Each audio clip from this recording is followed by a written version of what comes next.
तो मेरे दोस्तों, अभी तक आपने देखा हाइपर इन्फ्लेशन के बारे में। अभी जो है वो हम द ग्रेट इकोनॉमिकल डिप्रेशन के बारे में थोड़ा सा चर्चा कर लेते हैं और देखते हैं आखिर जर्मनी में हिटलर की एंट्री कैसे हुई। तो यह देखना बहुत मज़ेदार होगा। तो शुरू करते हैं बिना किसी तरह का टाइम पास के। द ग्रेट इकोनॉमिकल डिप्रेशन के टाइम में यूएसए ने अपनी सारी लोन जो है वो जर्मनी से मांग ली।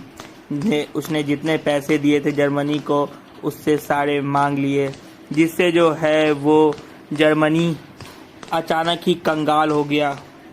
और यूएसए का जो है वो यूएसए में भी बहुत सारी तरह की दिक्कतों का सामना करना पड़ा।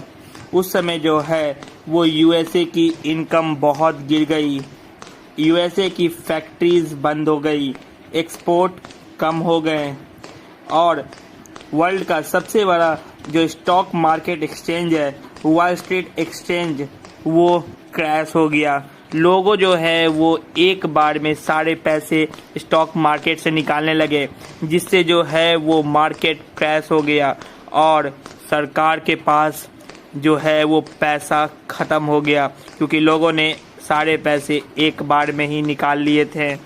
और ये बहुत यादगार दिन था, क्योंकि उस दिन जो है वो एक दिन में 13 मिलियन शेयर बिक गए थे और वो जो दिन था वो 24 अक्टूबर का दिन था। सो आखिर इससे जो है वो जर्मनी पे क्या इफ़ेक्ट पड़ा, तो कुछ हम देख लेते हैं। तो जर्मनी पे जो है वो बहुत ही तगड़ा इफ़ेक्ट पड़ा था। उस समय जर्मनी के इंडस्ट्रियल प्रोडक्शंस रुक गए, जिससे जो है वो लोगों की जॉब छिन गई और जिनके पास जॉब थे उन्हें बहुत ही कम सैलरी में खटना पड़ा, जिससे कि एक एम्प्लॉयमेंट से अनएम्प्लॉयड हो गए। और जब सारे लोग अनएम्प्लॉयड हो गए तो वहाँ पे क्राइम बढ़ने लगा। लोग जो है वो लूटपाट करना शुरू कर दिए, क्योंकि किसी के पास पैसे नहीं थे। और जिन्होंने पैसे सेव किए थे उन पे भी जो है वो बहुत ही तगड़ी मार पड़ी, क्योंकि जिन्होंने उस समय जो है वो 10,000 मार्क्स सेव किए थे, तो द हाइपर इन्फ्लेशन के बाद जो है वो 10,000 मार्क्स जो है वो बहुत कम वैल्यू हो गया। क्योंकि हमने जो है वो आपको बताया था हाइपर इन्फ्लेशन के बारे में कि डॉलर का रेट बढ़ गया और जर्मनी करेंसी कितना गिर गया था। तो जब जर्मनी करेंसी गिर गया तो लोगों की पैसे की वैल्यू गिर गई। पैसे जो है वो कागज़ के सामान्य हो गए थे। इससे जो है वो बहुत सारे बिजनेसमैन को भी दिक्कत हो गए थे। बहुत सारे बिजनेसमैन जो है वो अनएम्प्लॉयड हो गए।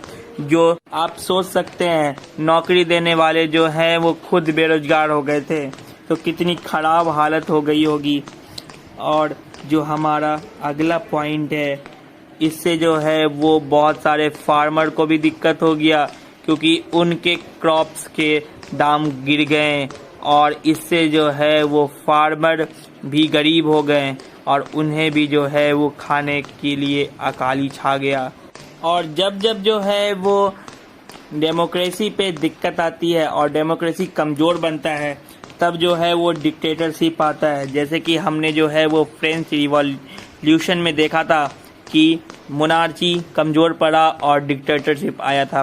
तो यहाँ भी यही हुआ, गवर्नमेंट कमज़ोर पड़ा था, यानी कि डेमोक्रेसी उस समय कमज़ोर हो गया। और तो और लोगों को डेमोक्रेसी से विश्वास उठ गया था।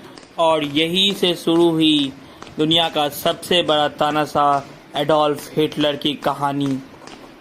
और हिटलर का जन्म जो है वो 1889 में ऑस्ट्रिया में हुआ था।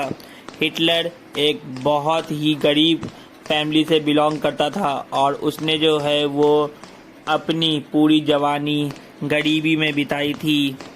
और वर्ल्ड वॉर 1 के समय जो है वो हिटलर ने अपनी गरीबी को दूर करने के लिए आर्मी ज्वाइन कर ली थी और उसे जो है वो बहुत सारे ब्रेवरी के अवार्ड भी मिले थे, मेडल मिले थे, क्योंकि हिटलर एक बहुत ही होनहार और बहुत ही मेहनती आर्मी था।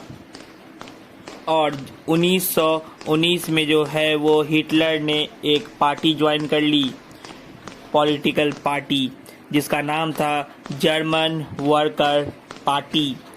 और कुछ समय बाद जो है वो उस पार्टी का वो हेड बन गया। जिसका नाम उसने चेंज करके रख दिया national socialist German worker party, जिसको बाद में जो है वो नाजी पार्टी के नाम से भी जाना गया। 1928 में हिटलर की उतनी अच्छी जो है वो कंडीशन नहीं थी और हिटलर के जो नाजी पार्टी था जिसे सिर्फ और सिर्फ 2.6% वोट मिला, पर द ग्रेट इकोनॉमिकल डिप्रेशन के बाद जो है वो हिटलर एक बहुत ही पावरफुल पार्टी बन के उभरा और 1932 में नाजी पार्टी 37% वोट के साथ लार्जेस्ट पार्टी बना और हिटलर जो है वो राज करने लगा। कहते हैं ना, शब्द सबसे घातक हथियार है और सबसे बड़ा कुछ भी नहीं, क्योंकि हिटलर जो है वो एक बहुत पावरफुल स्पीकर था और जो भी वो बोलता था लोगों को लगता था कि वही बात सच है और उसी की बात में सच्चाई है, बाकी सारे झूठ बोल रहे हैं।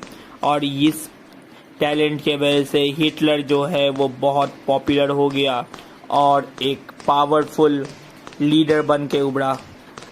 तो यार मुझे अभी याद आया कि मुझे जो है वो पीटीएम में जाना था, तो यार मैं तो जाता हूँ पीटीएम में, तुम जो है वो जाके कुछ खा पी लो।